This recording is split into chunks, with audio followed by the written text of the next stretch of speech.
Good morning. My name is Ryan Thomas, and today, for my Unit 6 executive summary, I will be discussing supply chain management processes in regards to the company Twitter. Twitter was founded in July 2006 by Jack Dorsey. Jack Dorsey originally had pitched his idea to his boss at Odeo, which had been a podcasting company. However, as Twitter is really not a podcasting thing, it quickly branched off and became its own company soon after. It began with a slow start, but it rapidly saw an increase in users, and by 2009 it was ready to launch its Spanish language version. Now, Argentina and Mexico rank among the top 15 countries in the world using Twitter. And in fact, Brazil ranks second in the world behind the United States in total Twitter accounts. This could not be done without a solid plan in place for Twitter to make this next step to the global market. Industrial enterprises always begin with the procurement of materials, components, and parts that will be necessary for any business to expand. And e-commerce and e-based companies are no different, and they all require the same beginning strategies. As far as Twitter goes, its first step, once it was ready to begin exploring the global market, was to begin to develop the Spanish language program that would be used. While many across the world actually do speak English as a second language, users would want to be able to communicate in their own language with the members who they would be communicating with. This would require Twitter to invest into required infrastructure. They were going to need new servers and the ability to store all of this data that they would be collecting and dispensing. And they would also need to determine the leadership and location of a foreign-based office if applicable. Luckily, as Twitter is an internet-based company, they really didn't need to expand physically into Latin America. They just needed to be able to provide a product that Latin American users would be able to access on the internet. Now, the source of Twitter's revenue benefits from two places. Twitter receives revenue from first user data that it is able to sell to companies such as Microsoft or Google, and it also makes the majority of its money through advertising. Advertising is by far its largest source of income, and it allows for companies in different regions to advertise to millions of users of Twitter.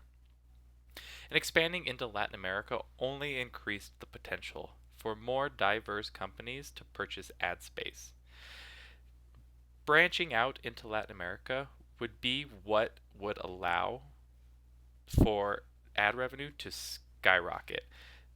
As we said before, Brazil has the second highest number of users, and with these millions of Twitter users, that's just more sets of eyeballs that advertisers can target, thus generating large streams of revenue for Twitter. There is no product that Twitter physically makes, and in fact, its product is really more akin to a service.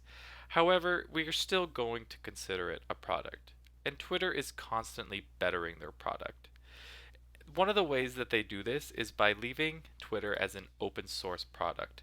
This means that any developer who thinks that they have an improvement for Twitter is able to access the source code and can play around with it, create something new and or better, and then submit it to Twitter so that way they can be incorporated into how Twitter is run and operates today. One good example of this is originally when Twitter first launched, the commonly used hashtags that are all over Twitter now were not the clickable links that they are presently. These hashtags were used at the end of tweets to try to draw what somebody's tweet was about back to a general topic, but they weren't ever clickable, and it was really just for users to be able to communicate ideas between each other.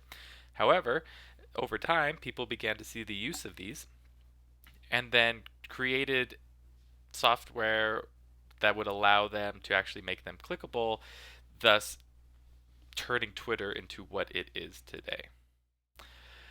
Twitter is not a product that can be packaged up and sold to stores. However, it is by far one of the most heavily used products in the world. It has done nothing but increase the levels of intercommunication worldwide more than had ever been done before, and it is now a worldwide phenomenon worth billions of dollars. Latin America countries rank among the fastest growing market, and in places such as Argentina, Mexico, and Brazil, the growth is upwards of around 40% each year. Twitter has been one of the most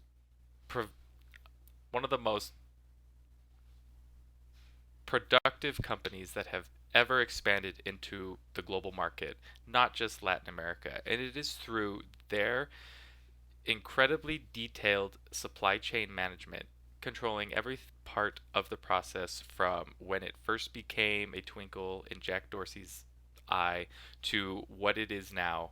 And it has been one of the fastest growing companies, especially e companies, that the world has ever seen. Thank you.